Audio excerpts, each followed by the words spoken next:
தன் ரத்தத்தில் ஒரு பாதி பாலாக பிரிப்பது பசுவோட வேலையப்பா. அது பிரித்தாலும் பாலோடு தண்ணீரை கலப்பது மனிதனின் மூளையப்பா. தன் ரத்தத்தில் ஒரு பாதி பாலாக பிரிப்பது பசுவோட வேலையப்பா. அது பிரித்தாலும் பாலோடு தண்ணீரை கலப்பது மனிதனின் மூளையப்பா.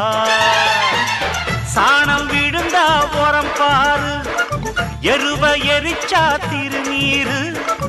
உனக்கு என்ன வரலாறு, உண்மை சொன்னா தகராறு.